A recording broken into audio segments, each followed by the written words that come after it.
Hare Krishna all. Welcome to our Gita Amritam Rasamalayam weekly session for systematic study of Bhagavad-Gita. Today is a very auspicious day, the day of Madhav Tithi. It is Yogini Ekadashi in India. In USA, for us, it was yesterday.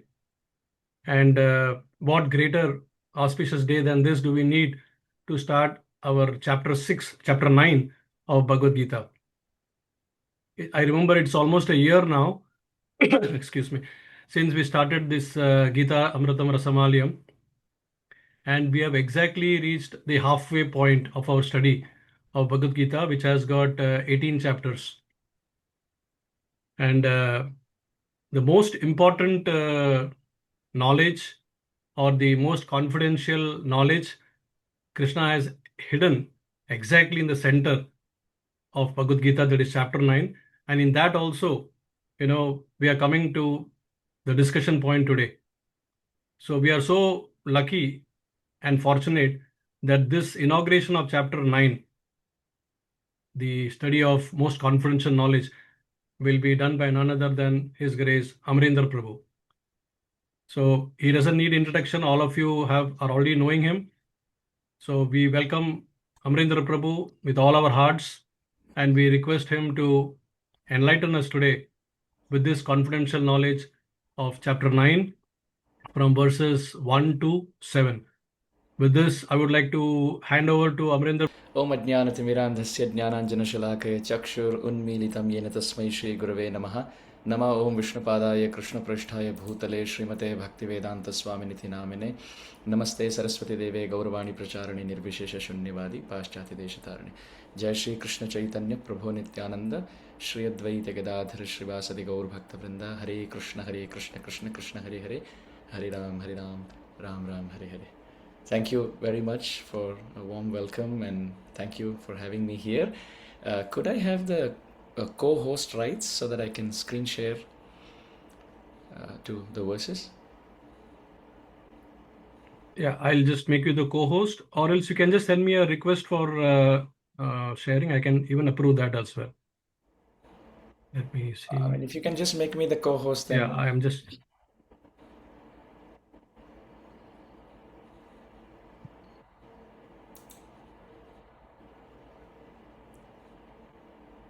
Actually, in this Arjun Saka's Zoom channel, we found out earlier also there is no provision to make co-host. That's an issue. Even if I you checked can... with him also, and he said, yes, that's not possible to make co-host. So I don't know.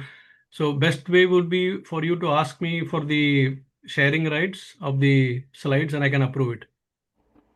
And I don't know how to do that. No, just press the share button. You just press the share button and you'll get that feature. Okay. Yes, I've allowed you now, so now you can share. Okay.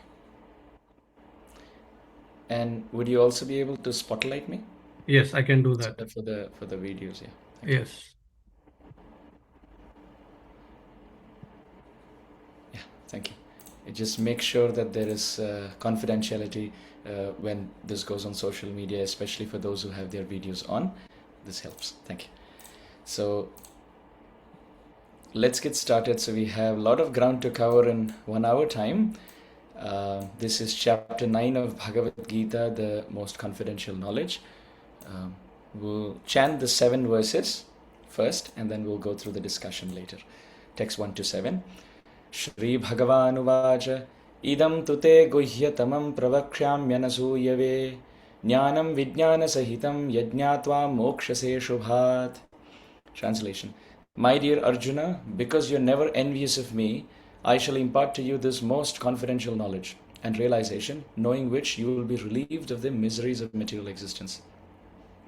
Raja Vidya Raja Guhyam Pavitramidam Uttamam Pratyakshaavagamam Dharmyam Susukham Kartumavyayam. This knowledge is the king of education, the most secret of all secrets. It is the purest knowledge, and because it gives direct perception of the self by realization, it is the perfection of religion. It is everlasting and it is joyfully performed. Ashraddhadhana Purusha Dharmasyasya Parantapa aprapya mam nivartante mrityu samsara vartmani. Those who are not faithful to this devotional service cannot attain me, O conqueror of enemies. Therefore they return to the path of birth and death in this material world. Maya tatam idam sarvam jagad avyaktamurtina matsthani sarva bhutani nachaham teshvavasthitah. By me in my unmanifested form, this entire universe is pervaded. All beings are in me, but I am not in them. Nacha matsthani bhutani pashyame yogamaishwaram bhuta bhrinnacha bhutastho mamatma bhuta bhavanah. And yet everything that is created does not rest in me. Behold my mystic opulence. Although I am the maintainer of all living entities and although I am everywhere, I am not part of this cosmic manifestation. For myself is the very source of creation. Yatha kashasthito nityam vayu sarvatra go mahan tatha sarvani bhutani matstha nityupadharaya. Understand that as the mighty wind blowing everywhere rests always in the sky, all created beings rest in me. Sarva bhutani kaunteya prakritim yanti mamikam kalpakshaye punastani kalpado visrajamyaham. O son of Kunti, at the end of the millennium, all material manifestations enter into my nature, and at the beginning of another millennium, by my potency, I create them again. So that's the section to be covered. A little introduction before we get started. This is the heartbeat, this is the backbone, this is the central theme of the Bhagavad-Gita.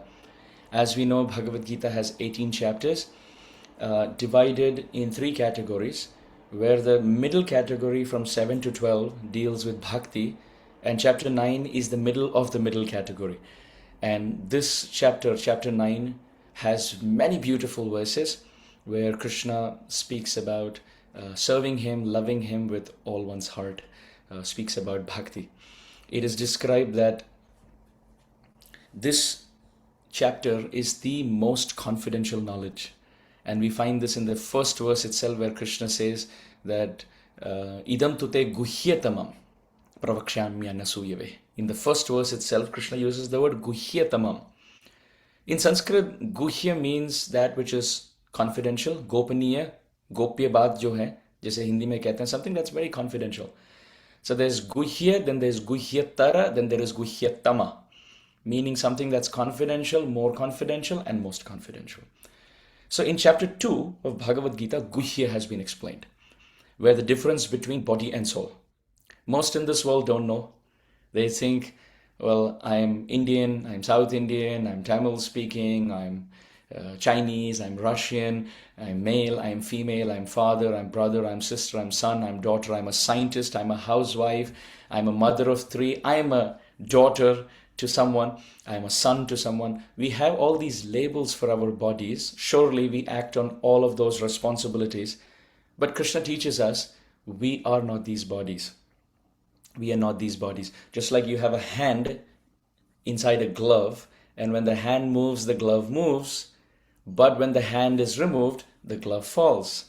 We are, and we were, and we will never be the glove. Even if the hand is placed for 1,000,000 years inside a glove, when we remove the hand, the glove falls. When you put the hand, the glove moves, and the glove moves according to the movement of the fingers.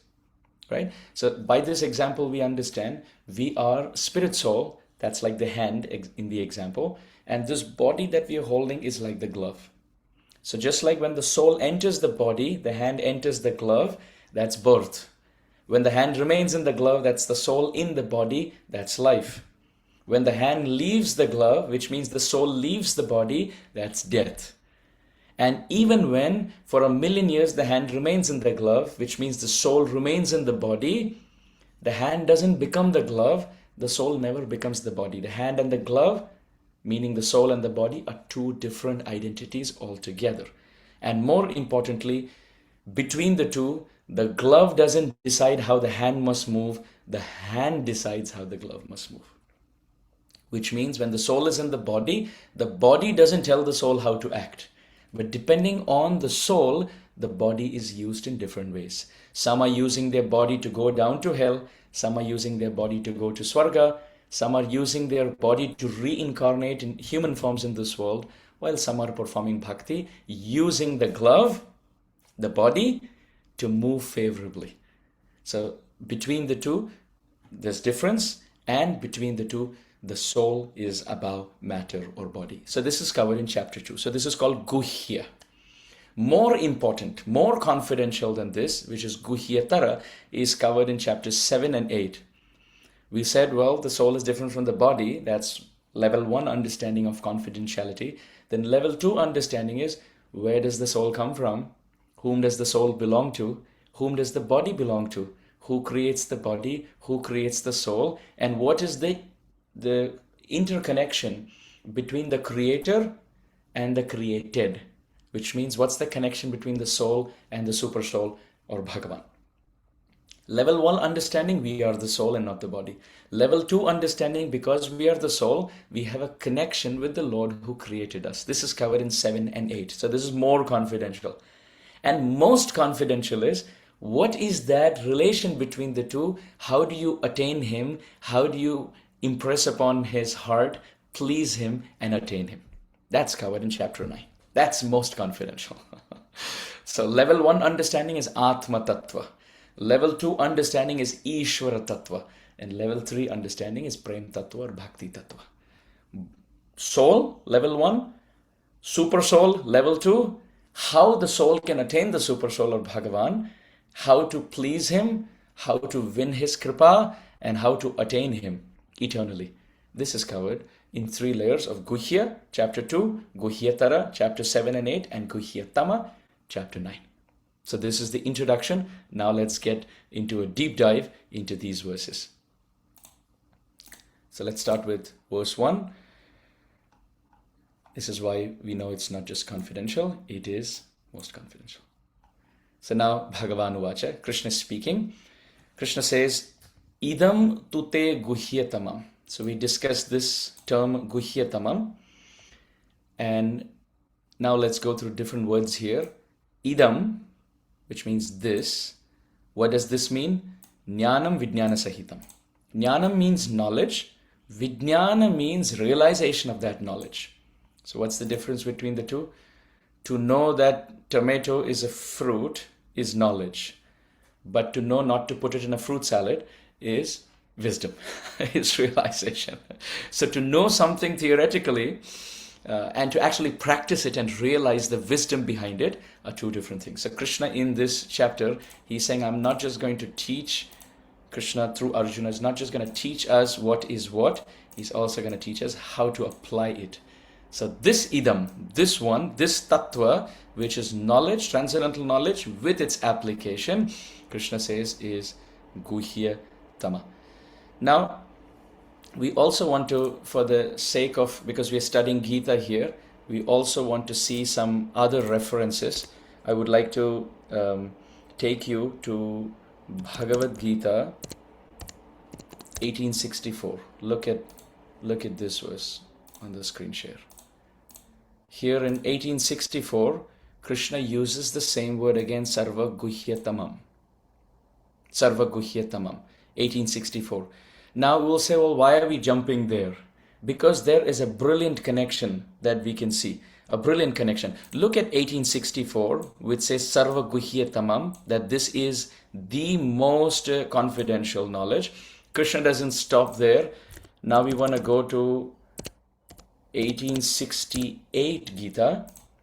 And my request would be, we can always write down these references so that we can come back to it. Now look at 1868 Gita, where Krishna again says, Paramam Guhyam. This is the most confidential. So in 64, he said, Sarva Guhyatamam. In 68, he says, Paramam Guhyam. Now, if those are like the loaves of the sandwich, there's something between 64 and 68. And as we are guessing it right, between 64 and 68 is the famous Bhagavad-Gita 1865, where Krishna says, Manmana bhava madbhakto madhyaji mam namaskuru mame vaishyasi satyam te pratijani priyoshime. This is what Krishna sandwiches on either sides. by saying Sarva Guhyatamam, most confidential, and at the end Paramam Guhyam, most confidential. What is the most confidential knowledge? Krishna says, give your mind to me, become my devotee, worship me, and offer obeisances to me. Quite interesting. Manmana means like Mother Yashoda, like the Gopas of Vrindavan. Love me with all your mind. We'll say, well, we can't do that, Krishna, because we are not that advanced. Then he says, okay, no problem. In this world, become my devotee. In this world, become my devotee, following in the footsteps of Mother Yashoda. You can't be an eternal associate, no problem. In this world, follow their footsteps. Then we say, well, that is also very difficult. Krishna says, at least be regulated in your sadhana, Madhyaji. This is pure Vaishnav in Golok Vrindavan. If we can't be that, this is pure Vaishnav in this world. Well, I can't be that. Okay, at least be regulated in sadhana bhakti. Worship me. Krishna, I become complacent, lazy. That's also not possible. Krishna says, Namaskuru. At least offer your body to me. Jhuk jao. Say that I can't do it. And trust me, I will, Mame Vaishyasi. You will come to me. So this is most confidential knowledge. Now we will say, well, why are we going there? Because this is the same theme Krishna repeats in the 9th chapter. He starts the chapter with Idam Tute Guhyatamam, and then he concludes the chapter with this interesting, surprising verse. In 934, Krishna says, So we can see the consistency in Krishna's teaching. So if the start of the chapter he says, Idam tute guhyatamam pravakshami anasuyave. Hey Arjun, I'm going to tell you something confidential. He says the same thing in the start of the chapter and the end of the chapter, that these 4 points are the most confidential principle of bhakti. And what is kept in the middle of the book, he recapitulates that at the end of the book again in the 18th chapter. So this is elaboration on the term Idam tute guhyatamam. Now let's get back to the verse. I personally like to study Bhagavad-Gita with cross-referencing, because that gives us an insight into the heart of Bhagavan, who is the speaker who keeps consistency in his speech. So Idam tute guhyatamam pravakshami.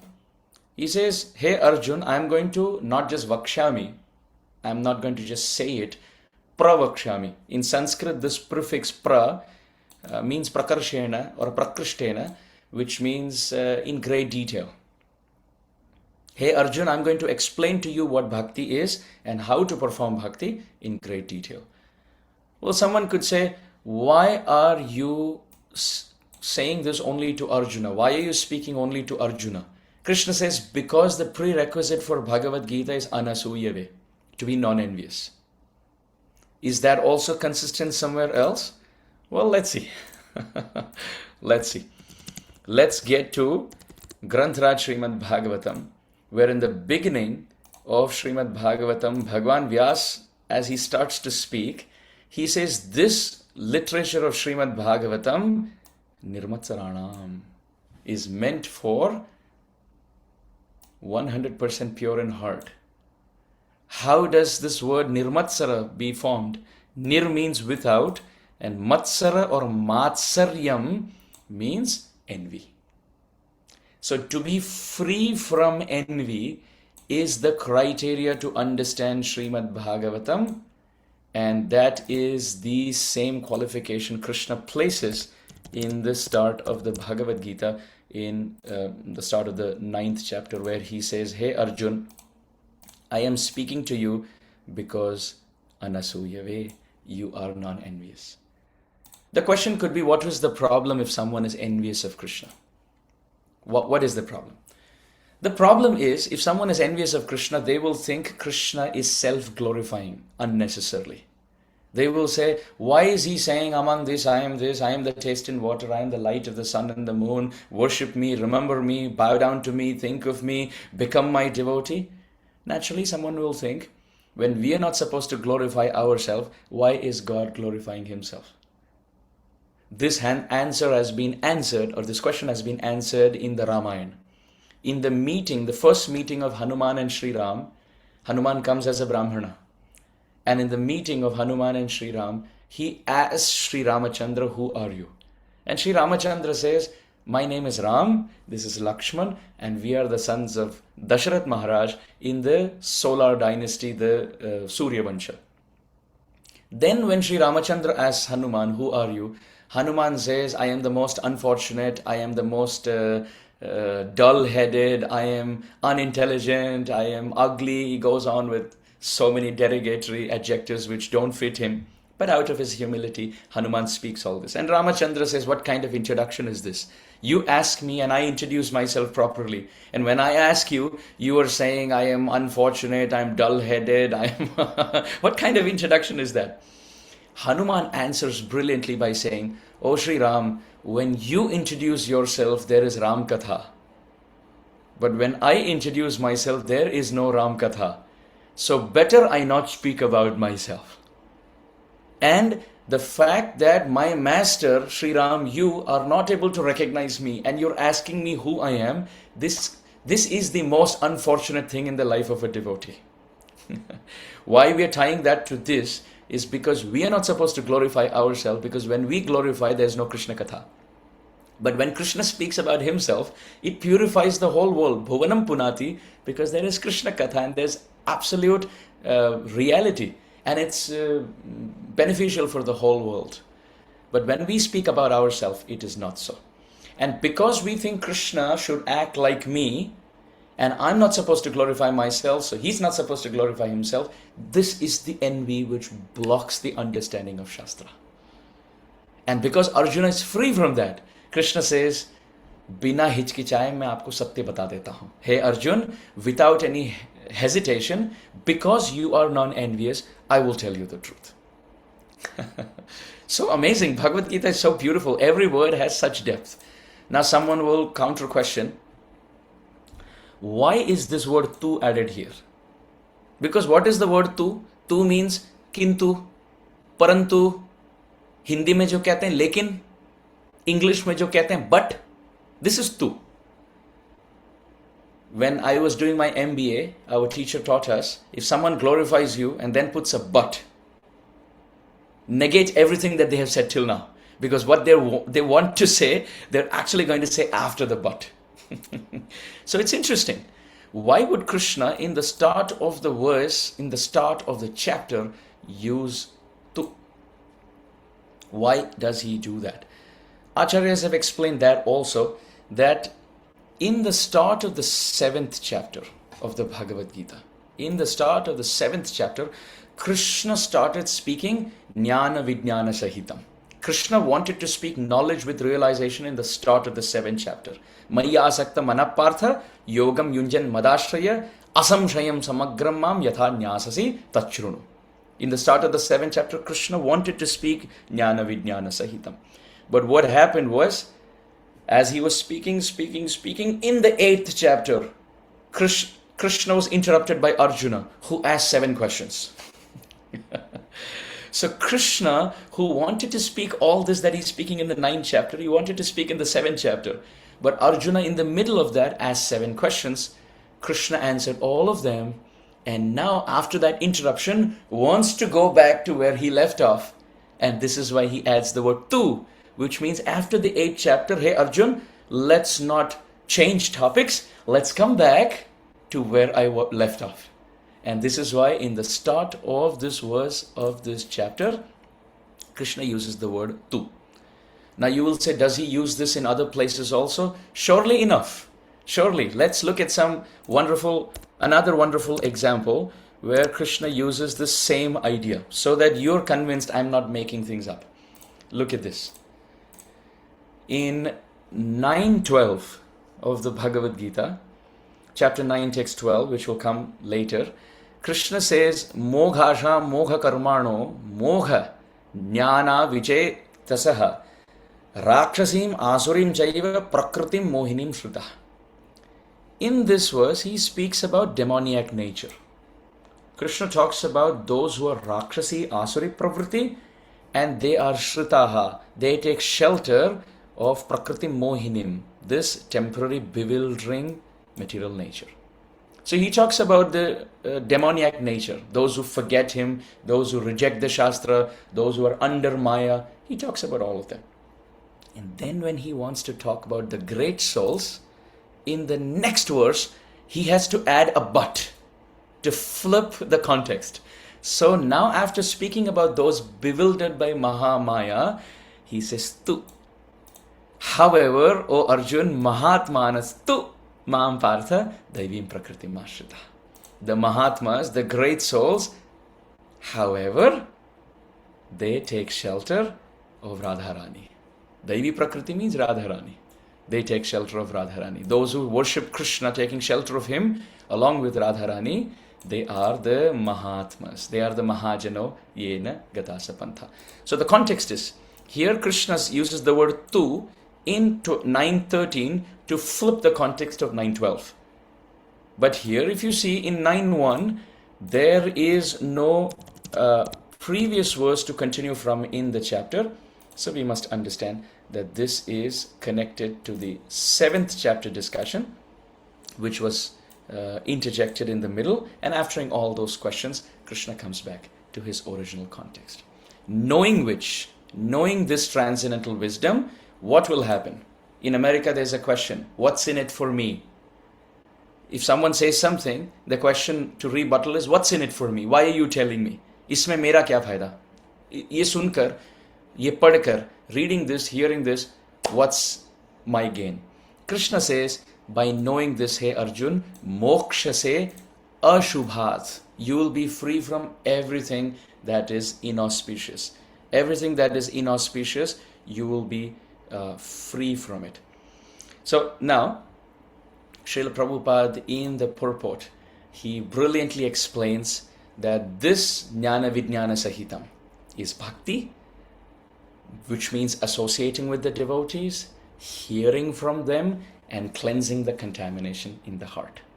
We know by hearing Hari Katha, Pravishtha Karnarandrena, Swanam Bhava Saroruham, Dhunoti Shamalam Krishna, Salilasya Yatha Sharat. Now, as we are looking for that reference, this is Srimad Bhagavatam. You can just take a note and we can always study these sections later. So this is Srimad Bhagavatam, Canto 2, Chapter 8, Text 5, where Krishna has glorified through the Acharyas in the section that when you hear Hari Katha, Pravishtha Karnarandrena, which means when you hear Hari Katha, this Hari Katha enters Karnarandra through the ear hole, and all the contamination in the heart, dhunoti. Dhunoti का अर्थ क्या है? धोना. हिंदी में जो धोना कहते हैं, संस्कृत में धुनोति, which means to clean. Krishna himself cleans the contamination of our heart if you perform bhakti by hearing about him. Srila Prabhupada in the purport, he says, not just hearing, you can engage in Navavida Bhakti. You can engage in so many different limbs of bhakti. So that is as far as the first verse of this chapter is concerned. Now let's move to the second verse, where 8 adjectives have been given for bhakti. We can go through them. 8 adjectives. You can write down the first adjective phrase is Rajavidya. The second is Rajaguhyam. The third is Pavitram. The fourth is Uttamam. The fifth is Pratyakshaavagamam. The sixth is Dharmyam. The seventh is Susukam, Kartum. And the eighth is Avyayam. These are 8 adjective phrases. Verse 1 connects to verse 2 through this common word that Krishna has used, which is idam. In the first verse, he says idam tute. That same idam has been, idam is a adjective, it's a pronoun in Sanskrit for this. अगर सामने कुछ हो और उंगली दिखाकर कहना हो कि इसको यहाँ से उठाओ, lift this from here or put this back in its place. When you point something in front of us with our finger, that's called idam.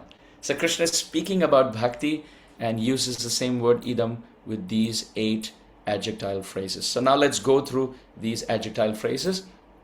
Raja Vidya means bhakti is the king of all education. Everything that we need to know, we will be self-sufficient. We will be not as omniscient as the Lord, but Sarva Vijnanam Bhavati. By studying Bhagavad-Gita, by understanding Bhakti, by loving God with all our heart, Yasmin Vijnate Sarvamevam Vijnanam Bhavati. All that has to be known will be understood.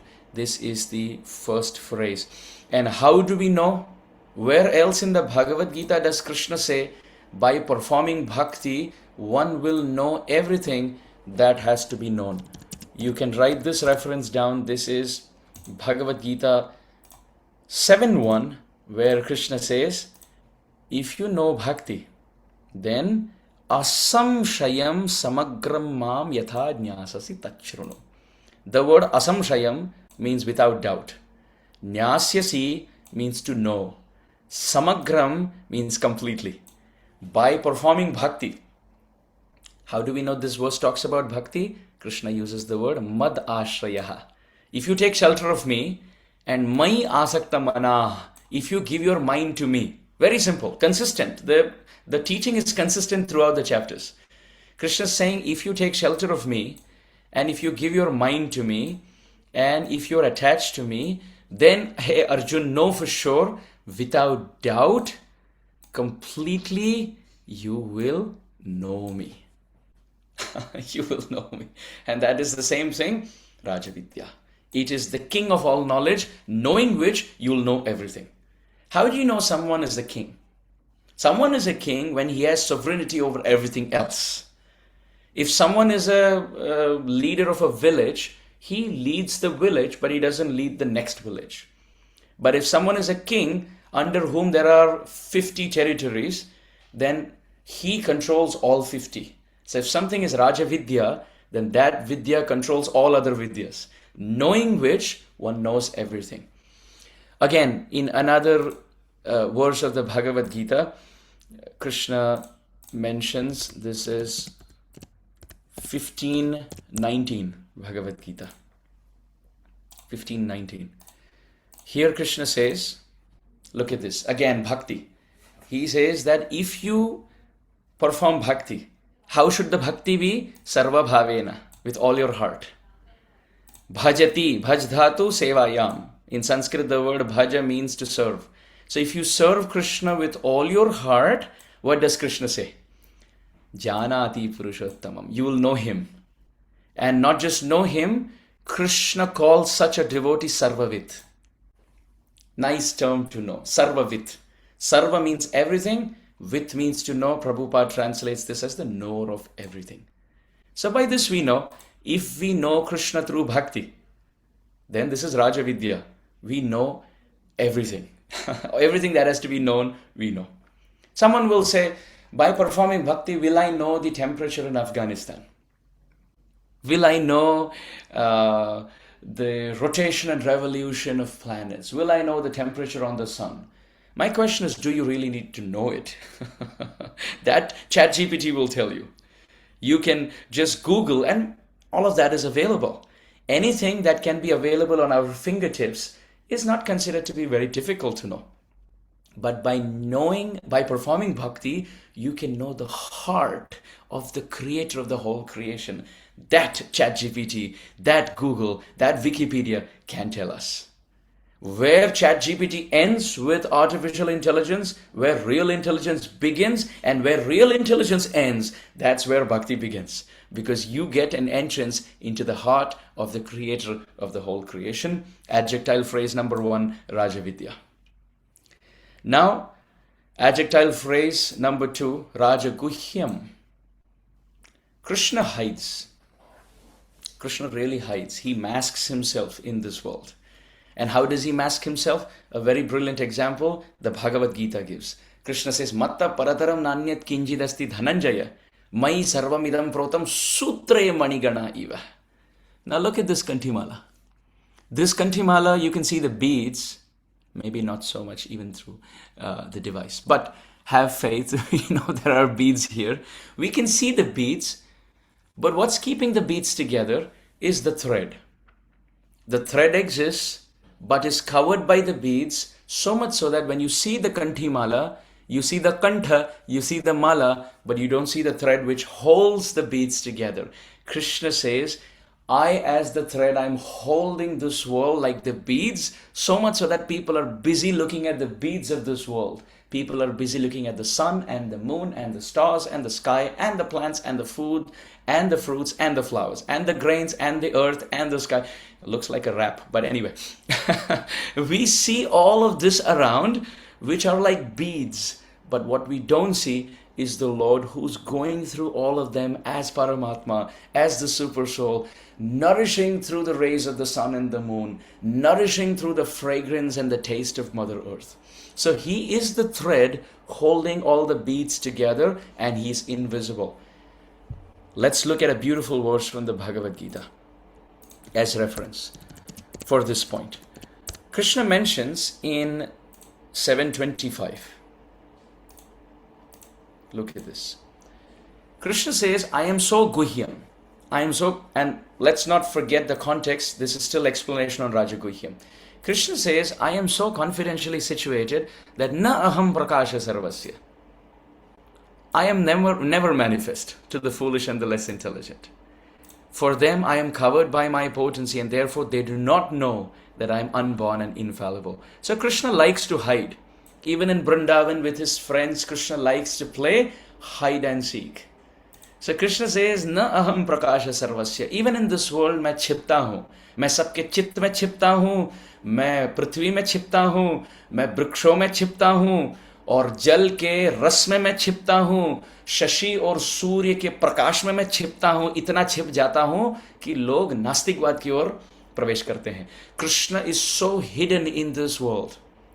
He is so hidden, covered yogamaya samavritaha. Krishna says, I am covered by my yogamaya, na aham prakasha sarvasya. Therefore, I am not seen and I am not found. But let's ask a question. Let's ask a question. If there's a faithful dog in our home, and we as the master of the house, servant of the house, as the master of the house, let's say we come in different attire. We put on a different makeup, we put on a different clown costume, we come as a joker with a little red nose, and we are coming with funny hair, and we are coming with baggy clothes as a clone in the house. Can the dog recognize us, yes or no? Yes, the dog can. How come? Through the smell.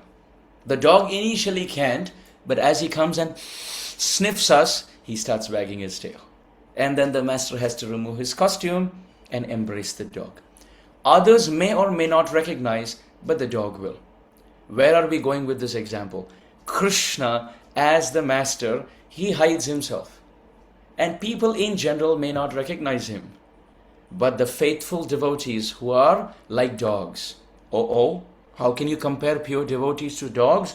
Bhakti Vinod Thakur says, Tumi to Thakur, tumar kukur, boliya jano ho more. Oh Krishna, you are my master. Let me become your faithful dog. Sant Kabir wrote, Kabira kutta Ram ka, motiya mera naam, gale Ram ki jevdi, jit khiche tith jaun. दूधू करे तो बावड़ू, थू करे तो जाऊं, जो हरि सो राखे, जो फेंके सो खाओ.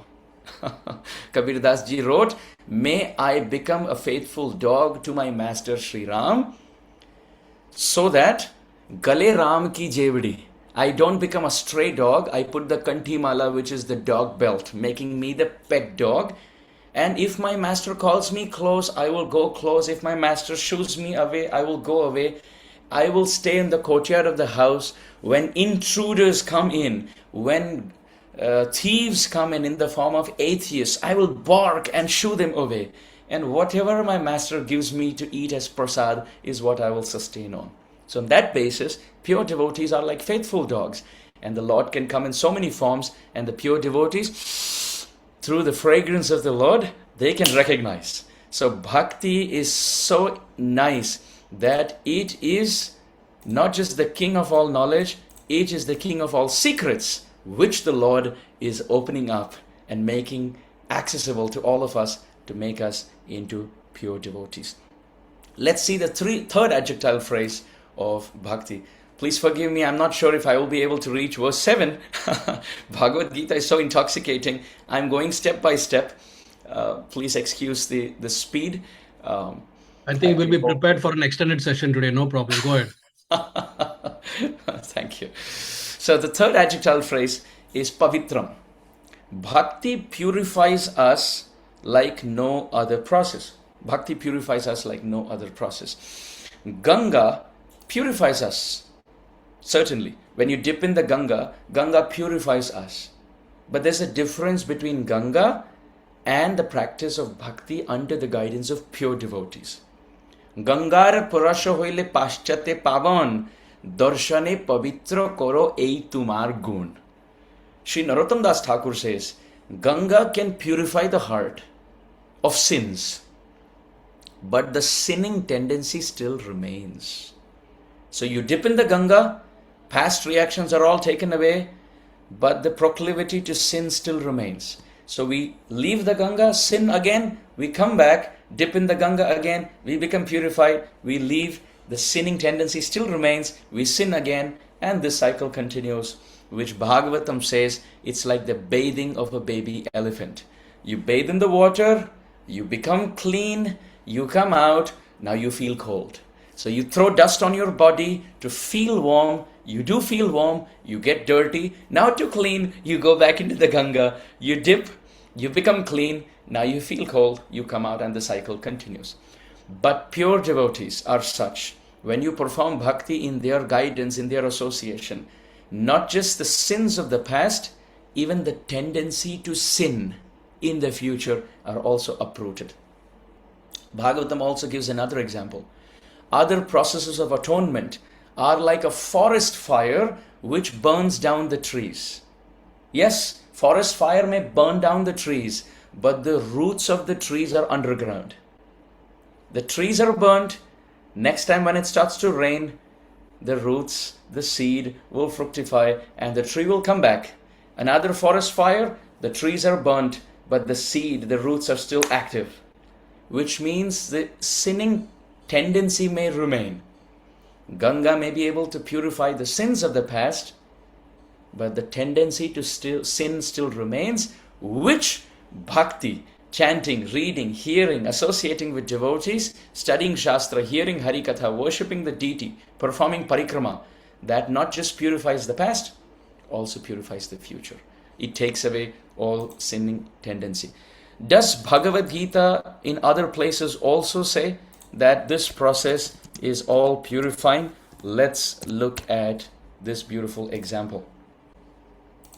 In chapter 4, text 38, 438, Krishna stays consistent with this word and he says, Nahi jnanena sadrisham pavitram iha vidyate. Bhagavad Gita के ज्ञान समान और कोई पवित्रकारी कार्य इस जगत में उपलब्ध नहीं है, which means there is no purificatory principle. There is nothing that purifies like the knowledge of Shastra, Bhakti Shastra. Okay? Does Arjuna also say something in this regard? Well, Arjuna says something in Bhagavad-Gita, chapter 10, text 12. He says, My dear Lord, Param Brahma Param Dhama, now comes our term, Pavitram Paramam Bhavan. O Krishna, everything connected to you is all pure and all purifying. You are Pavitra, you are Param Pavitra. Coming in contact with you purifies the jiva. We can give an example here. Look at the sun. The sun is such a nice purification. How do we know that? Let's say if there's a pond of dirty water, there's monsoon, there's dirty water collected in a puddle, in a pothole. Now the sun scorches, the sun shines bright. What happens? This pool of muddy water gets evaporated. Point number one. Point number two, the place becomes clean. There is no stink even. So point number one is to remove the contamination. Point number two is to not even leave a stink behind. Point number three, that stink doesn't stick on the face of Surya Dev. That dirty water doesn't stick on the face of Surya Dev. Surya is all pure and he has the power to purify others in such a way nobody knows where the contamination went. That's not found in the sky, it's not found in the air, it's not found in the pothole, it's not found on the sun. Where did that contamination go? So, magic, gone. Similarly, bhakti is this process. Krishna is like the sun. He is all pure, and coming in contact with him, our heart may be like a muddy pool, but by being scorched by the rays of sunlight, of Nam, Rupa, Guna and Leela, worshipping the form of Krishna, the name of Krishna, the devotees of Krishna, hearing Harikatha, that's like the rays of the sun. The sun is Sri Krishna.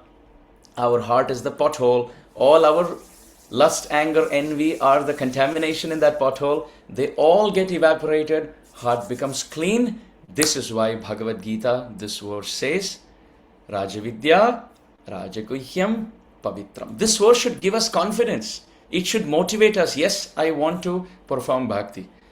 We will say, then what am I supposed to do? Give me a call for action.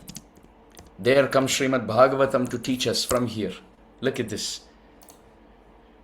Srimad Bhagavatam, Canto 2, Chapter 4, Text 15, gives us principles to practice by which we can become pure. Let's sing this beautiful verse. Yad kirtanam yad smaranam yad ikshanam yad vandanam yad shravanam yad arhanam lokasya sadhyo vidhunoti kalmasham tasmai subhadra shravase namo namaha. Look at the translation. Let me offer my respectful obeisances unto the all auspicious Sri Krishna, about whom glorification, 1. Remembrance, 2. Audience, which means have darshan of the deity, 3. Offering prayers, 4. Hearing Harikatha, 5. And worshipping, 6. Can at once cleanse the effect of all sins of the performer. How wonderful. So by chanting japa, by doing kirtan and speaking Harikatha, by remembering Krishna, by coming in front of the deity, by offering stuti stava stotra, by hearing Harikatha and worshipping cows, worshipping Vaishnavas, worshipping Guru, worshipping Tulsi, worshipping the deity, by all of that, pavitram idam uttamam. Heart becomes completely cleansed. So that's the third adjective phrase. Now the fourth adjective phrase is uttama. Uttama, Srila Prabhupada brilliantly explains in the purport. Srila Prabhupada says that the word tama means tamogun, which means laziness, which means procrastination. Aaj kare so kal kare so parso, itni bhi kya jaldi hai, jeena jo hai barso. This is called tamogun. I have to fix my car today, I will do it tomorrow. I have to clean my room, I will do it tomorrow. Ideally the saying is kal kare so aaj kare so ab, pal mein pralay ho jayega, bahuri karoge kab. है ना? What has to be done tomorrow has to be done today. But tamo gun means we keep pushing, we are lazy, we are unclean, we procrastinate, we are not regulated, we are not disciplined. All of this is called tama. Srila Prabhupada explains in the purport that bhakti is pavitram idam uttama. Uttamam. Ut means up. By performing bhakti, we are lifted above tamogun. We will say, well, give me a proof. Give me a proof. When Srila Prabhupada started preaching, whom did he preach to? The hippies. What were they eating? What were they wearing? What were they drinking? Where were they sleeping? Why were they living? Tamogun. They were sleeping on the street. By performing bhakti, now they were sleeping in the temple. While they were hippies, they were awake at night and sleeping during the day. When they started performing bhakti, they were sleeping at night, and morning they were Mangalarti on the altar. As hippies, they were eating beef. After performing bhakti, they're not even touching onion and garlic. As hippies, they were drinking alcohol. As bhaktas, they wouldn't even touch tea and coffee. As hippies, they were wearing clothes which were ill-clad. As bhaktas, they are wearing dhoti, kurta, chadar, uttariya, sari, and so forth. Many Prabhupada disciple Matajis you can see even now, 50 years past, Not just wearing sari, they also cover their head. What is not found even in Indian culture at the moment. We can see many American-bodied female disciples of Srila Prabhupada. How did this transformation of character, this tama to uttama, take place?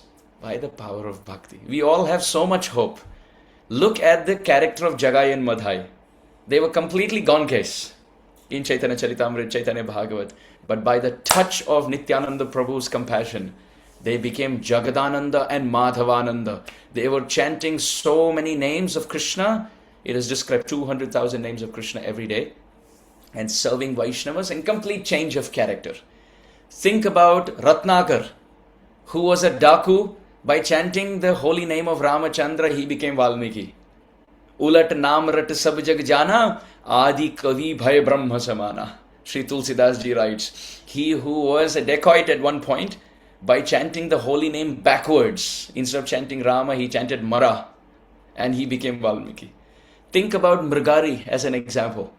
He was such a cruel-hearted hunter. He would hit and kill the animals half, so that he would love to see them suffer. But that Mrigari broke his bow, installed a tulsi plant, and became such a great devotee. Think about Lakshahira, the prostitute who came to allure Haridas Thakur. By performing bhakti, she became such a great devotee.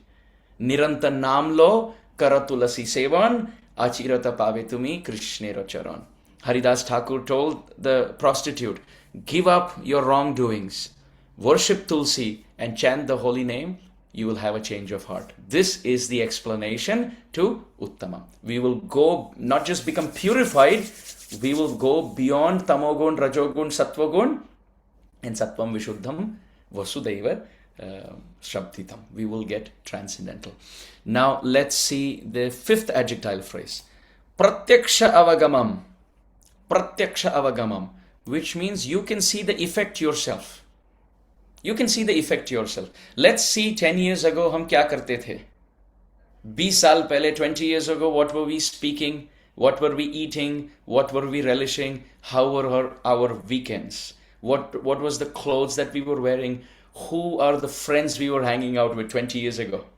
Think about how our lifestyle changed. Pratyaksha avagamam means through direct sense perception, we can see our life change. Let's see from Srimad Bhagavatam, what is the life change that we can witness ourselves through sense perception. So this is Srimad Bhagavatam,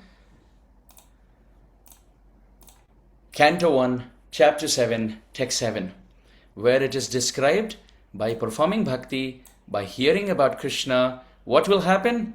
Bhakti will rise in the heart. And I must give you a bad news. You will have one gain, but you will have 3 losses. Very sad. Very, very sad. Very unfortunate. What are the 3 things that we will lose? We will lose lamentation of the past. We will lose fear of the future and the illusion or confusion of the present.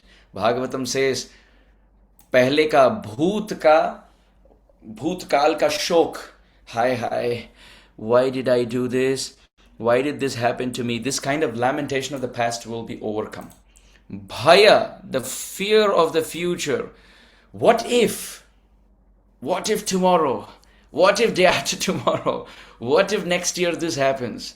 What if? The lamentation of the past, the fear of the future, and the moha, the confusion of the present, all 3 of them will be ripped apart from the heart. As bhakti rises in the heart, one will become fearless. Bhajahure mana Shri Nandanandana Abhaya Charanaravinda. Abhaya Charanaravinda. We become fearless. So this we can see ourselves. Pratyaksha avagamam. Bhakti is through sense perception. 6th adjective phrase. Bhakti is the greatest dharma. Bhakti is the greatest dharma. Dharma means the principle of religion. Someone will say, hey, I am supposed to act according to varna and ashrama. I am supposed to sleep on the floor. I am supposed to fast. I am supposed to keep silent.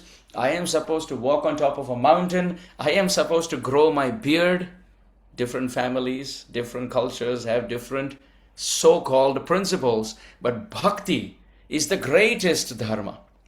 Where do we know that? How do we know that? Savai pumsam paro dharmo yatho bhakti radhokshaje ahaitukya pratihata yayatma suprasidati. Bhagavatam describes bhakti is dharmyam, the greatest dharma. It is the king of all dharma. So if you're chanting about Krishna, if you're hearing about Krishna, then don't worry about other religious principles. Don't worry about watering the sun god. We have to water the sun god. Somebody will say, Mondays I have to go to Shiva. Tuesdays I have to go somewhere else. Wednesday I have to go somewhere else. I have to break 11 coconuts. I have to give 21 vadamalas. I have to so and so forth. They may all be dharma, but hearing and chanting about Krishna is paro dharma, is the highest dharma. Let's give another example in the Bhagavad-Gita where bhakti has been glorified as the greatest dharma. Look at this. Look at this beautiful verse. Straight from Krishna's lotus lips. Chapter 12, text 20. Krishna says, Ye tu dharmam ritamidam yatoktam paryupasate shraddadhana mat parama bhaktaste ativa me priya. Look how Krishna says this. Krishna says bhakti is not just dharma, it is amrita dharma. It is the nectarian dharma. Imperishable path. Nectar, amrita. Other principles may be dharma, but Krishna says bhakti is amrita dharma. And such a devotee, bhakta, mere liye ativa priya hai. In no path does Krishna say, such a person is dear to me. Krishna describes karma, Krishna describes dhyan, Krishna describes dhyan and so forth in bhakti. But he doesn't say such a practitioner is dear to me. But by calling bhakti dharma amritam, he calls the bhakta ativa priya, extremely dear to him. So this is the sixth adjective phrase, that bhakti is the greatest dharma. Now the seventh adjective phrase, bhakti is susukham kartum. Bhakti gives so much joy. So much joy. In Bhakti Rasamrita Sindhu, Sri Rupa Goswami Pad says, Klesha Gni Shubhada Moksha Laguta Kritsu Durlabha. Now, Sandra Ananda Visheshatma. Performing bhakti causes bubbles of ecstasy to brim on the surface of the heart. One becomes ecstatic. If someone is performing bhakti and feels very sad and morose and depressed and distracted, something is wrong. Kuch theek se kar nahi rahe. If we feel agitated, we feel restless, we feel irritated, we feel provoked, we feel vulnerable, if we feel fearful, we have anxiety, we have lamentation, something is wrong. Bhakti causes susukham. Thakur khud keh rahe hain, Krishna himself is saying, susukham kartum avyam. One feels extremely joyful. Bhagavatam gives a very nice example. Bhagavatam says, Bhakti pareshanu bhavo viraktir anyatra chesham trika ekakala. What does this mean? Bhagavatam gives the example of eating. Sorry for those who are observing Ekadashi. We observed Ekadashi yesterday. So please forgive me for that. Bhagavatam says, let's adjust the example a bit. Let's say we are honoring Sabudana Vada. Ekadashi preparation. Let's say you're having quinoa or you're having Sabudana Khichdi or Sabudana Vada, right? Three things happen. One, there's taste on the tongue. Two, the stomach feels satisfied. No more hunger. Three, body becomes full of energy and strength. Three things happen. Similarly, bhakti has these three effects. As soon as you start chanting and hearing about Krishna, there is immediate joy. You dance with devotees in kirtan, you're sweating. Your legs are hurting. You are palpitating and gasping for breath, but you are in bliss. Agreed? You are in bliss. This is the first. Just like honoring prasad gives bliss on the tongue, bhakti gives bliss directly at sense perception. On contact itself, we feel happy. You stand in front of Radha Shama Sundar in ISKCON Vrindavan. Just by looking at them, you have darshan. Darshanam no didrikshunam dehi bhagavatarjitam. Rupam priyatamam swanam sarvendriya gunajanam. Eyes become satisfied. This is one. Second, when prasad goes in the tummy, hunger is overcome, which means by performing bhakti, material hunger, material desires are all reducing. Instead of having a bigger home, lot of opulence, lot of money, lot of fame, the devotee says, Na dhanam na janam na sundarim kavitam va jagadishakamaye mama janmani janmanishware bhavatad bhaktira haituki tvai. So material hunger goes away, material desires. And third, just like by eating, body becomes healthy and full of strength, the person has full strength and vigor to preach Krishna consciousness. So one has taste in the senses by performing bhakti. Then when the bhakti gets absorbed, the person overcomes material hunger. And third, one becomes strong with pran ache jar tar hetu prachar to preach the message of bhakti.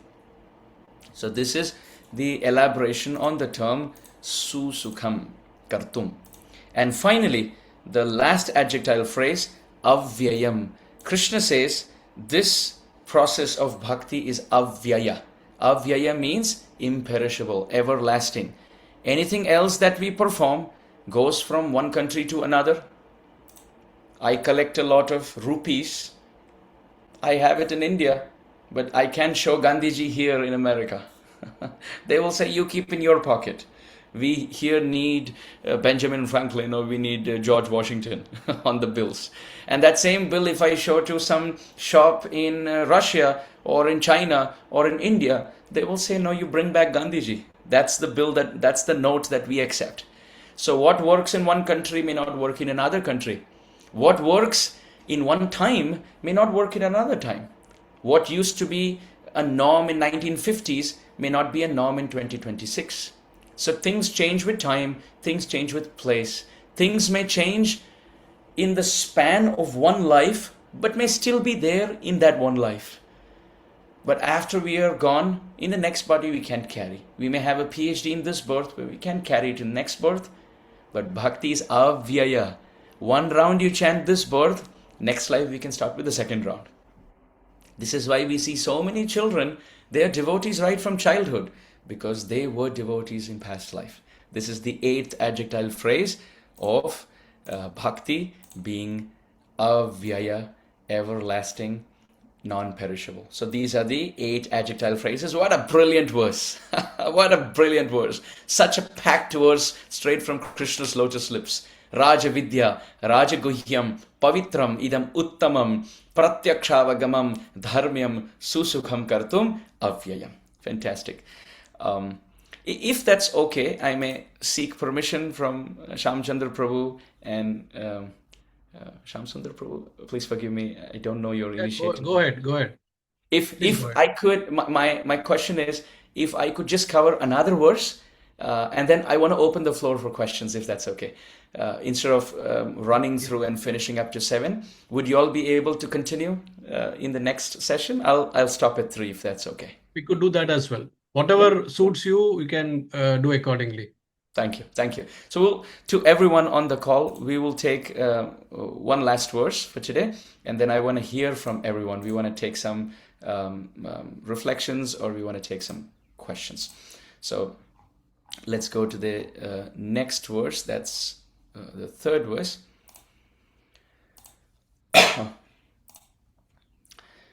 9.3. Ashraddhadana purusha dharmasyasya parantapa aprapya mam nivartante mrityu samsara vartmani. Now Krishna gives a caution. Just like the parents say, if you study well, I'll give you something. If you get first in class or you come top 3, I will give you what you want.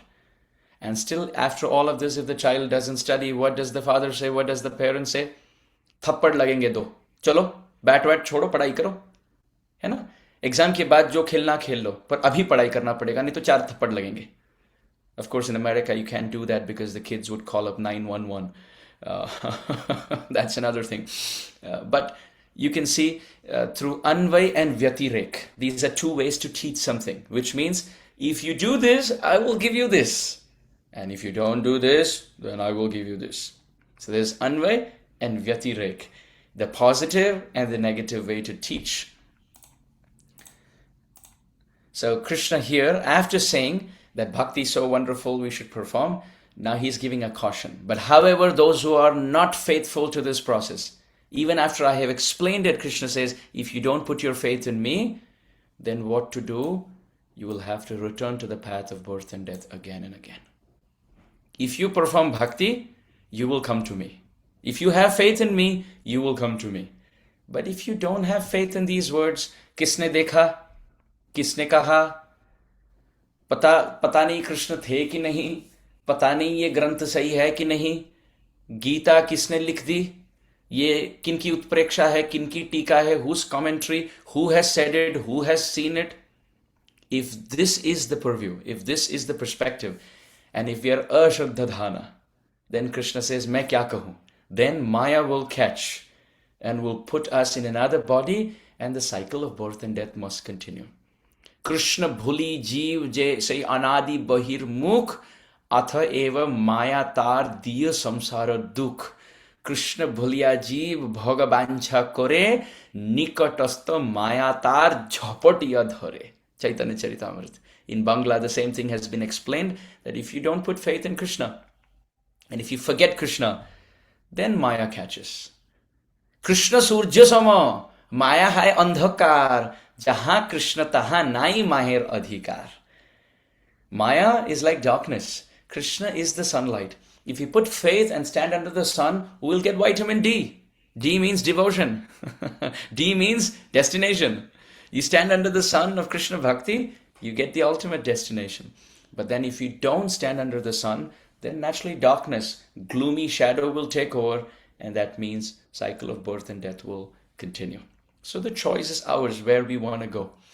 Therefore, Shraddhavan jan hai bhakti adhikari, uttama madhyama kanishta shraddha anusari. Chaitanya Charitamrita says the only price to put to attain devotion is faith. That's all. Shraddhavan jan hai bhakti adhikari. If you want to have bhakti adhikar, just put faith. Put faith in Shastra. Don't put faith in anything else, but put faith in Shastra and those who repeat Shastra, because they will never cheat us. Uttama madhyama kanishtha shraddha anusari. Chaitanya Charitamrita says those who have no faith are lowest. Those who have faith but flickering faith are kanishtha. Those who have faith but can't influence others are madhyam. And those who have such strong faith, they not just having faith themselves, they can even instill faith in others. They are uttam. So 4 categories. Those who have no faith are adham. They are lowest. Those who have faith but wobbling. Aaj sun liya, to shraddha hai. Today we heard, so we have faith. Tomorrow we read something else, we have faith in that. This is called kanishtha. Jar komal shraddha se kanishtha jan, krame krame shei hoibe uttam. Chaitanya Charitamrita says those who have wobbling faith, they are called kanishtha, and little by little they will make advancement. But those who have such faith, they will not shake, but they may not have the power to instill faith in others. They are madhyam. Shraddhavan. It is described in Chaitanya Charitamrita that Shastra Yukti nahi jani drida shraddhavan sei madhyam adhikari mahabhagyavan. Madhyam adhikar, the second category, the adham is the lowest. First category is wobbling faith. Second category is he who may not be able to instill faith in others but has very strong faith. That is madhyam. And Shastra Yukti Sunipurn Drida Shraddha Jar Sei Uttam Adhikari Taraye Sansar. The Uttam Adhikari is he who can have unflinching faith himself, can reconcile contradictions in Shastra and instill faith in others and deliver the whole world, like Srila Prabhupada. That is Uttam. And all of them have been termed with respect to Shraddha or faith. So this is very important. One must have unflinching faith in Sri Krishna. We have gotten this rarely attained human form. Shastra says, put faith in the words of Krishna. Yah Shastra vidhim utsrujya vartate kamakaratah na sa siddhim avapnoti na sukham na param gatim. That those who break Shastric principles won't have success. On the other hand, those who follow Shastra will know clearly what is right and what is wrong. Tasmat Shastram pramanam te karya akarya vyavastito. So we have gotten human form. If we can put faith, we do good to ourselves. I want to end with a story. There's an old man who is blind. He's old and he's blind. And he's in a city. Now this city has very big tall walls on all four sides. He wants to escape that city and go back to his village. Somehow he has gotten stuck in this city. He wants to go back to his village. And this city has very tall walls and only one door. So now he's blind and he's old and has a walking stick. And he's touching the walls. One wall, two walls, three walls, and the fourth wall has the door. So he has touched end to end wall 1, wall 2, wall 3, and now he is coming to wall 4 and he's about to touch the door. At that time, he got a little itch on his nose. So he itched and continued to walk. By then the door was left behind, and he walked ahead, and now again he started wall 1, wall 2, wall 3, and wall 4. He's about to come to the door. At that time his phone rang, and he picked up his phone and he missed the door, and he came to wall 1. He put his phone down, wall 1, wall 2, wall 3, and he's coming to the door. At that time his stick fell. So now he picked up his stick and continued. By then he missed the door.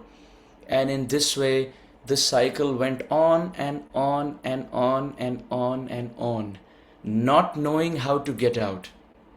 Then a person from outside opened the door, told the old man, please come, here is the door.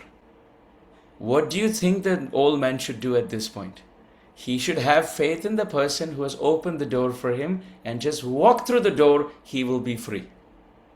This is our life. We are the old man because we have spent so many lives in this world. We are the blind man because we don't know how to get out of this world. And we are trying from one wall to another, from one body to another. And now when we have gotten the human form, we are on the fourth wall. And we are about to come to the door of liberation. Our material desires are itching. Sometimes on the nose, sometimes as a distractive phone call, sometimes as the stick which falls down. Our material desires are keeping us wandering one after another. Krishna very kindly, who's not stuck inside, but he's outside, he opens the door of liberation and speaks Bhagavad-Gita to us. All that we now need to do is put faith in his words and walk through that door. Krishna says, if you have faith, you will walk through the door and get liberated. However, in the third verse he says, Ashraddha dhana purusha. But if you don't have faith in me, aprapya mam, you won't attain me, and mrityu samsara vartmani, you will continue to wander in this city with four walls. Beautiful, beautiful section. I really want to thank the organizers of Gita Amritam Rasamalayam for kindly inviting me in their golden jubilee. I'm very glad that all of you are studying Bhagavad Gita so wonderfully. Please continue, and my special prayers to Sri Krishna that may Krishna protect and preserve the pristine purity of this wonderful gathering. Thank you for this opportunity. Vancha kalpatarubhyascha kripa sindhubhya evacha patitanam pavanebhyo vaishnavebhyo namo namaha. Granth Raj Bhagavad Gita ki jai, Shri Jai, Krishna Chandra Bhagavan ki jai, Srila jai, Prabhupada ki jai, Gaur jai. Premanande. Hari Hari Bol. Thank you very much, dear Amarendra Prabhu.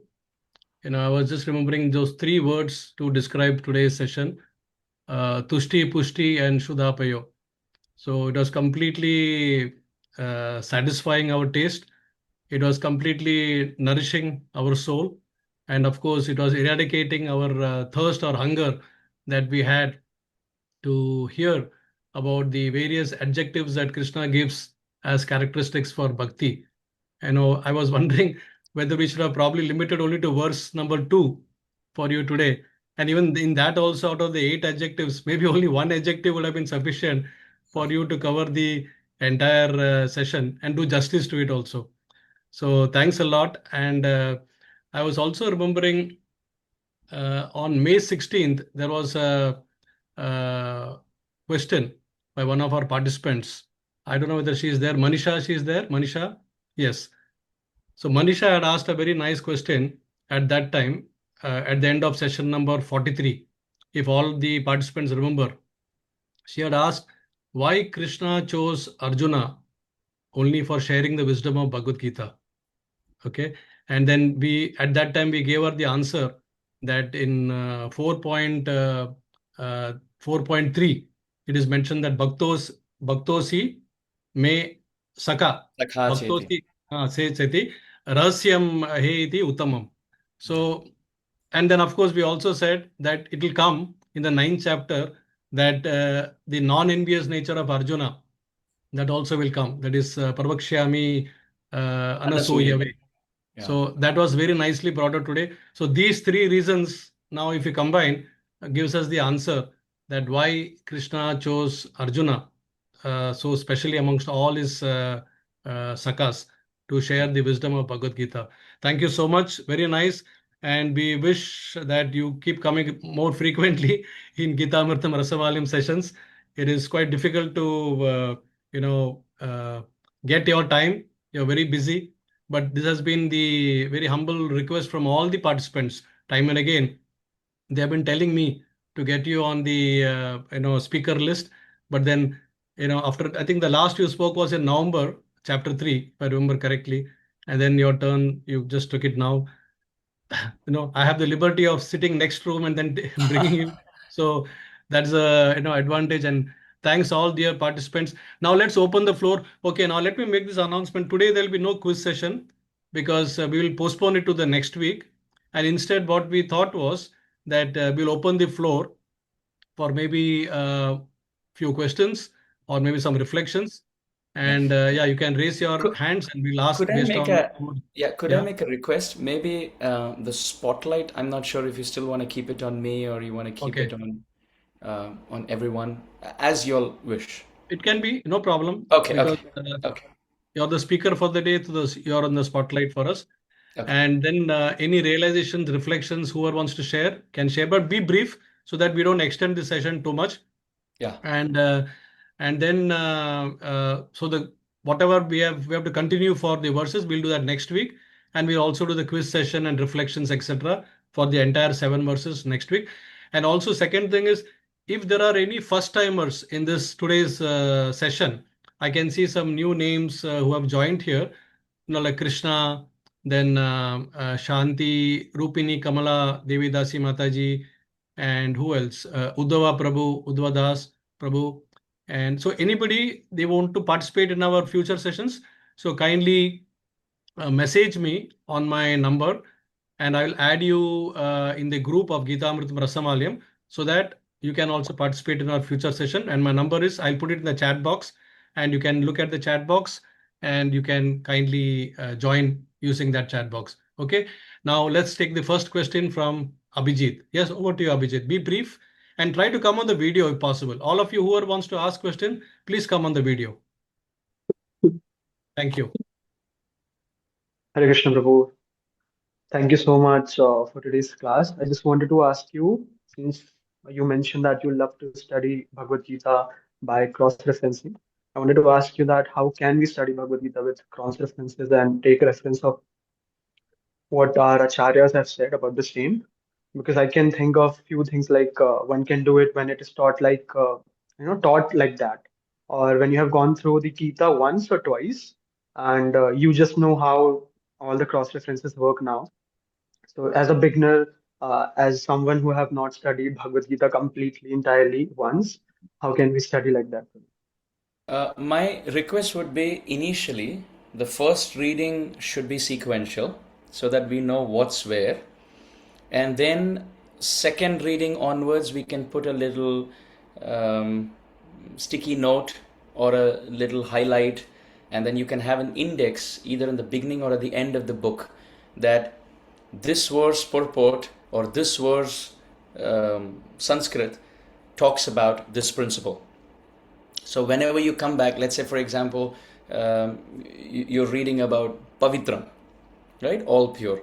So you put that as a little sticky note that this is for Pavitram, and you put like a little index at the back that Pavitram chapter 9 text 2. Then when you come to 10:12, again it's described as Pavitram, so you can add that as a reference. So the next 2-3 times when you study, you can start cross-referencing. It may not be possible in the first reading, but by repeated reading it is possible. Okay, we can take the next question. Yes, Srinidhi, go ahead.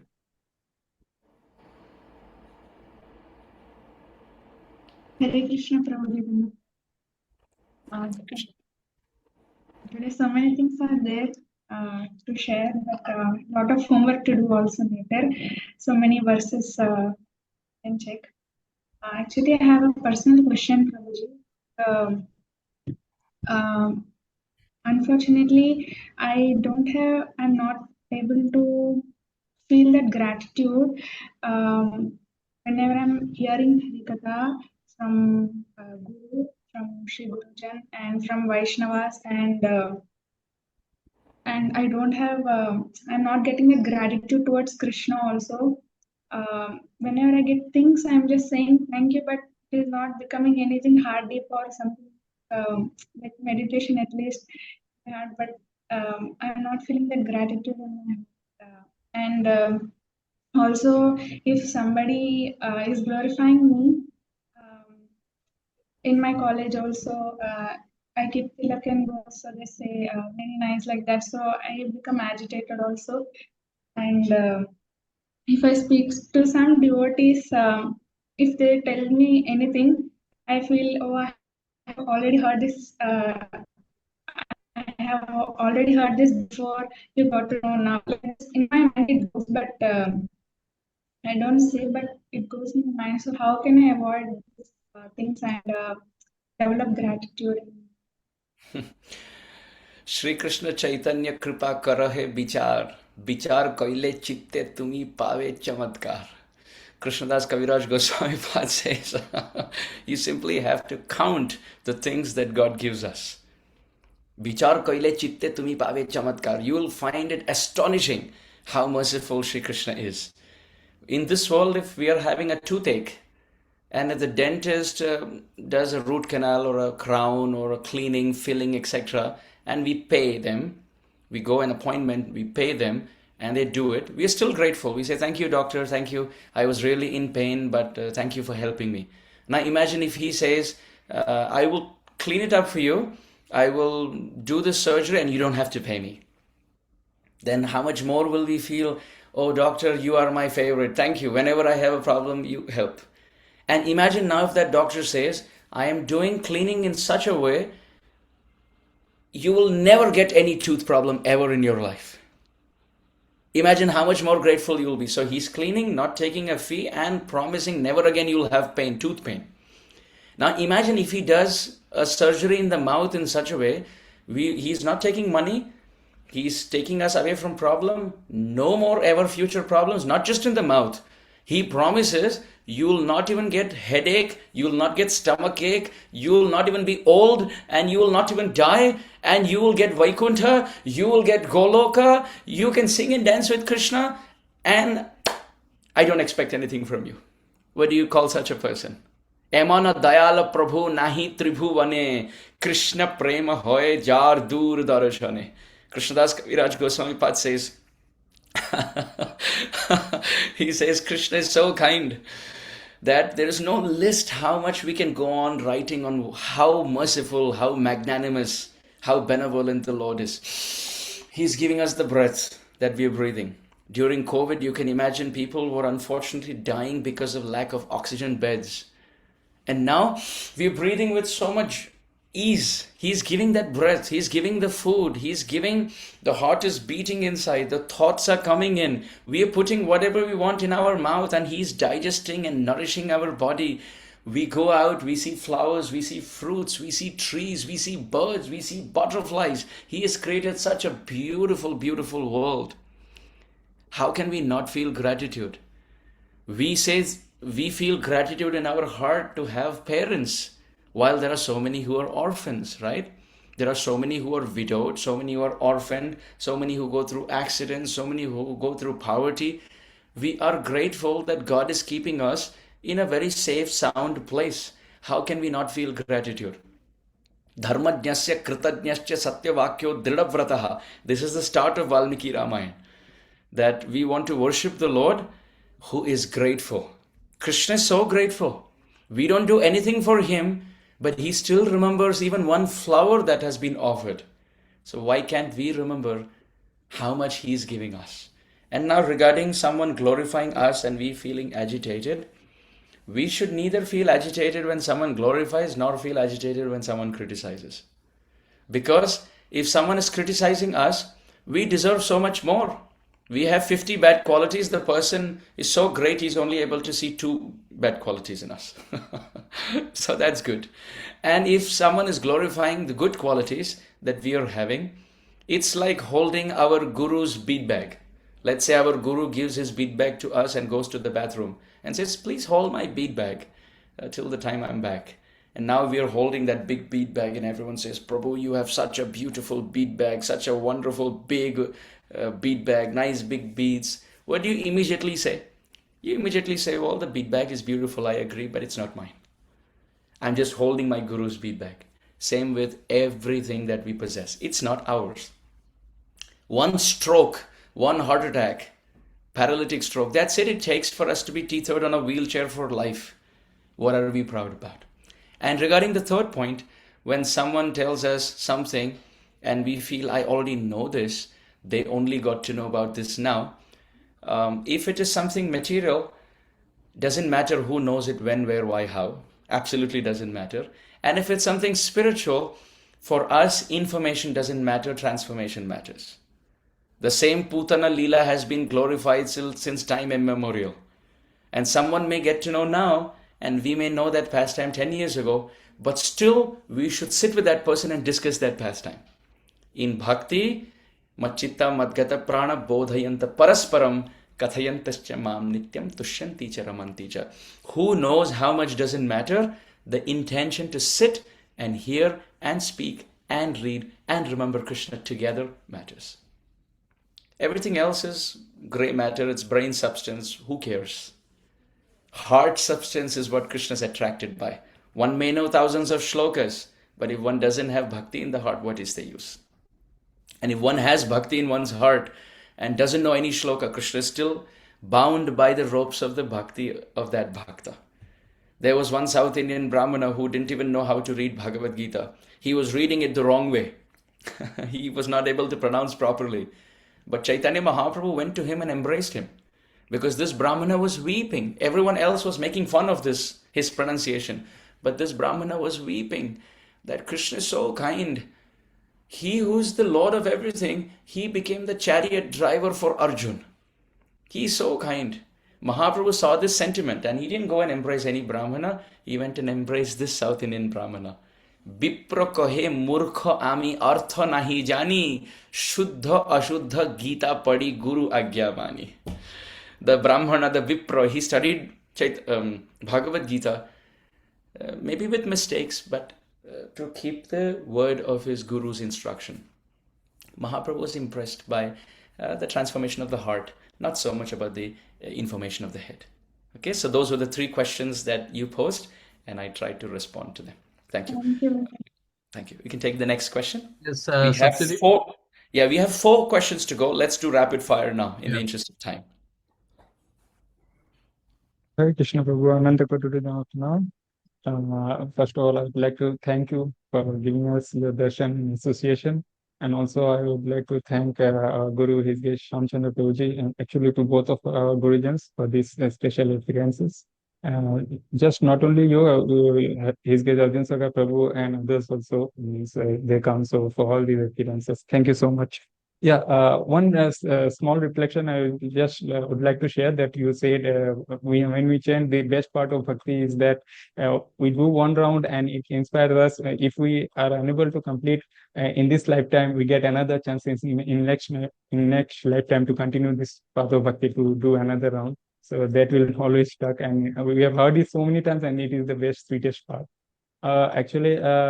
One critical question which I want to ask you, which I've heard during our Japa session, you do the weekly Japa session I have attended that. In that, I've heard you said that when you do our service unto Krishna, we should do it in such a way that Krishna is doing it through us, and we should think in that mode, but we should give the best of our effort. What do you mean by that? And I just want to mean that. Thank you. Very good. With all our ability, kayena vacha manasendriyaiva buddhyatmana va prakrite svabhavat karomi yadyat sakalam parasmai narayanayati samarpayami. With all our intellect, with all our physical expertise, with all of our capabilities and opportunities, we work hard. We work hard as if it depends on us. We work really hard, sincerely, not just spiritually, even materially. It's very important to be properly situated materially, to have a stable job, to have inflow of money, to have savings, to have investments. Yes, it's very practical. Money doesn't bring in happiness, sure, but money is needed to survive in this world. So every youth, I always say this, that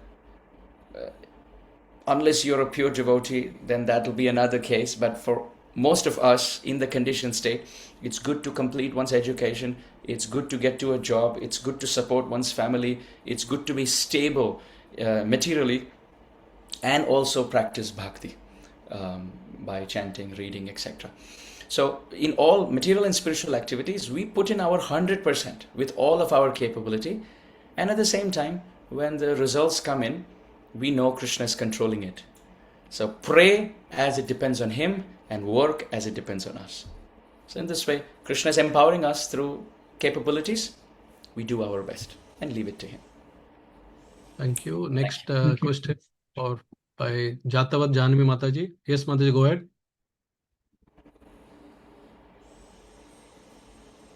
You can unmute yourself and then ask. Jatavat Janvi Mataji, please unmute yourself. Yeah. Hare Krishna Prabhuji, Danvat Pranam. Please accept my humble obeisances, Prabhuji. Prabhuji, I want to share something, Prabhuji. January 16th, we got a chance to ask you regarding our mother, Prabhuji. Maybe you remember that after that question asking, our mother, I mean, we are seeing changes in our mother, Prabhuji. Mother is offering bhoga to Jagannath. We are feeling very happy for that, Prabhuji. And we are very grateful to you, Prabhuji, my sister Gnaneshwari and me. My question is, Prabhuji, how to be more sincere and steady in devotional service without any deviation and fixed in Krishna consciousness, Prabhuji, by managing all regular activities, Prabhuji. Prioritization, time blocking, time boxing, and prioritization. There's a saying that failing to plan is planning to fail. If you don't plan, then Maya will plan. Others will plan. So if you don't say, okay, this time I have to sleep, and this time I have to wake up, and this time I have to chant, and this time I have to read, if you don't box your schedule, then naturally other things will come. And my personal recommendation would be to perform bhakti, reading, hearing, chanting before 8 a.m. every day. And then from 8 a.m. to about 5, 6 in the evening, work very hard with your job and your profession, and then after that spend time with family. That's also very important. You have to spend time with your spouse, with children, parents, grandparents. So in this way, time block your day into divisions of roughly around 8 hours each, where you have 8 hours for your personal life, which means sleeping, bathing, eating, and so on and so forth. Then you have 8 hours for your profession, and then you have another 8 hours which is split for family also and your sadhana also. So in this way, you can try to manage and live life comfortably. We can take the next question. Okay, Sheetal Mataji. Hare Krishna, Prabhuji. Hare Krishna. No questions. Just thank you so much. Thank you. Thank you for expressing gratitude from your lips to Krishna's ears. Thank you. Yes, Uddhav Prabhu. Hare Krishna, bro. Please accept my humble obeisances, bro. Am I audible, bro? Yes. Yeah. Thank you so much, bro, for the most wonderful and enriching session. This helps us to imbibe and understand that there is a lot to study in Bhagavad Gita with different angles. Though we are very limitedly with our knowledge, we are trying to do so, bro. Prabhu, I just wanted to ask if I can for a minute. Though I am new to this session and first time, and I have messaged on the number to join for the further sessions also. So Prabhu, I just wanted to ask a personal question that Prabhu, as we know and understand by reading the Shastra, that surrender is the key. Surrender to Guru and Krishna is 100% the key. But as you mentioned earlier also, Prabhu, that for the youth generation, though I'm a young but I'm pursuing monastery from last 5 years in ISKCON temple in Surat. But currently, for some time, I had with guidance with my guru also, and currently I'm just doubting myself that there are two emotions, and I want to just ask you regarding this, Prabhu, that how because once we understand and feel that okay, we have to surrender, and I want to stay in the temple, but we also in the mind feel emptiness regarding following every day, and we feel that I'm not achieving something. There is a sense of desire of achieving some projects or some achieving some classes, achieving joining some new joiners. I'm not worthily working for the mission. I want to give something to Shil Prabhupada. So there is a sense of this thing from last 2-3 years. I'm facing this thing, but I'm fearful that oh, if I get out of the institution, I maybe get attacked. My ego will attack me. Sense of ego that oh, I achieved this and then I won't be able to. But I'm not at all satisfied. Also staying in the and that's affecting my morning sadhana. Like it is becoming ritualistic. There is no gratitude towards my chanting. I'm doing just for the sake of doing. And every day I'm thinking, oh, I want to go out, but I'm thinking, no, I shouldn't go out. I'm increasing. Just like right now, I'm in Govardhan Eco Village, pursuing 2-year residential Oh, a bhakti small request, Prabhu. Can you Bhagavan. keep your question brief if you don't mind, because we have time Yeah. limitation. That's the thing. That's the thing. Yes. Yeah. I hope so you understood, bro. So Uddhav Prabhu, I am with you on this. What I would like to suggest is I would send you a couple of email addresses of very stable practicing brahmacharis in the movement who would have perhaps gone through your phase and will guide you properly to continue the path of brahmacharya and attain Krishna in one life without getting distracted. I will give you a couple of email addresses that you can personally write to, and you can hear perspectives straight from those who have spent 20-30 years successfully. Is that okay? Would that help? Bro, yes, bro. Last 1 second. Some people say that you have a Kshatriya nature. That's what makes you difference in staying in the monastery. So is it so that it is like that we have that Kshatriya nature, that's why we are not able to continue? Just a small last, sorry please. Again, this is a good question to ask the brahmacharis who have gone through that phase. I will send you good email addresses of devotees who will guide you on this path. Okay? Yeah. Okay. Thank you. Last two questions of raised hands, and then there are two questions on chat box if time permits. So Sumati Mataji, please go ahead. Hare Krishna, Amarendra Prabhu. Thank you for a wonderful and a brilliant class. I just wanted to express my gratitude. You answered all the questions I had in this class. So It was a brilliant session. Thank you to Geeta Amritam Rasamalayam also for bringing you on this. Thank you. Thank you. Thanks a lot. Thank I you, just want to Mataji. express Thank my you. gratitude. Thank Thank you. you so much. Thank you Yes, so much. last question, Manisha Mataji. Hare Krishna, Prabhuji, Dandavat Pranam. Dandavat. Prabhuji, I had this question, Prabhuji, earlier that the more we hear about Krishna in Krishna Katha, whatever classes we are hearing, we understand how loving, compassionate, caring Krishna is. Prabhuji, we see acharyas, our current gurujans also, they have cried for Krishna, just hearing their name or their qualities. But we see jivas like me especially, like we don't even are grateful to them. So Prabhuji, in today's class, I got that answer. The faith is the prerequisite. Anything to add in that, Prabhuji, or you can correct me, I got the answer. Crying for Krishna is like learning integral calculus. It's up there. And we are at the moment learning 1 plus 1 is 2 and 2 plus 2 is 4. So first step would be studying Bhagavad-Gita, hearing about Krishna, being regulated in our chanting and our diet. You can remember this as A as in association with devotees, B as in Bhagavad-Gita, C as in chanting, D as in proper diet, E as in proper etiquette. So these A, B, C, D, E can be remembered. Living life properly, eating the right thing, chanting, studying, hearing, and associating with devotees. This would be our step-by-step kram. And crying for Krishna, rolling on the ground in ecstasy will be all later. That's up there. So it's good to have that as our goal. But to be practical, we have to take steps according to our stature and our spiritual progress. So that would be my recommendation. Thank you. Thank you very much. So, So do you have time for 2 questions on the chat box? yeah, let's do it real quick. So the first question is, how do we remain ever blissful in Krishna consciousness, both externally and internally? That would be to the extent we are practicing bhakti, it will be felt automatically. Sandranandava bodhatmakam anupamitam kaladeshavadibhyam. Krishna, to the extent he manifests in the heart, to that extent the jiva becomes satisfied and happy. More hearing, more reading, more chanting, and most importantly, patience, because it takes time. It doesn't come in one day. It sometimes even takes lifetimes. Therefore, bahunam janmanamante jnanavan mam prapadyate. Next question is how to manage time in sadhana, studies, job, and household. I think we answered that with the 888 principle. So that can also be properly managed. Thank Time's you up. so much. Thank you. I think we can go on and on with so many things in the mind.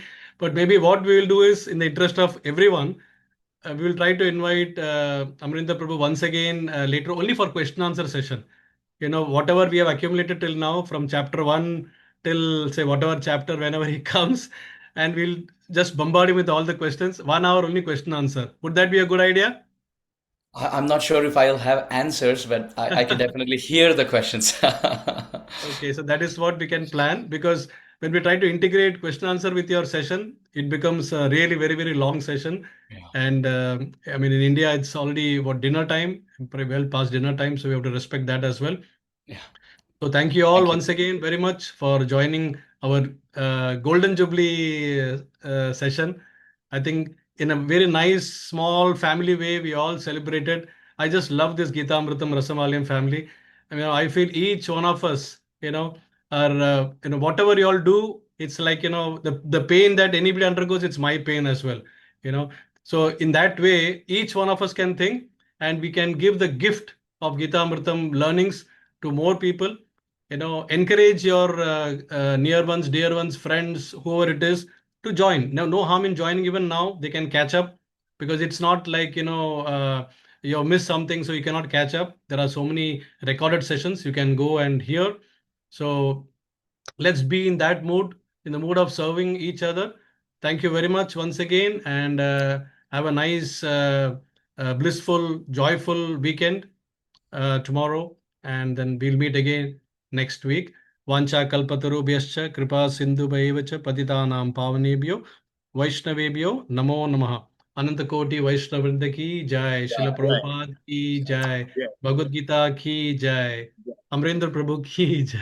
Ananta Koti Gaur Bhakta Vrinda ki jai. Gaur Premanande Hari Hari. Thank you. All the Dhanapura. Thank you so Thank you. much, Dandavat Krishna. Pranam Prabhuji. Dandavat Pranam. Hare Krishna. Dandavat Pranam.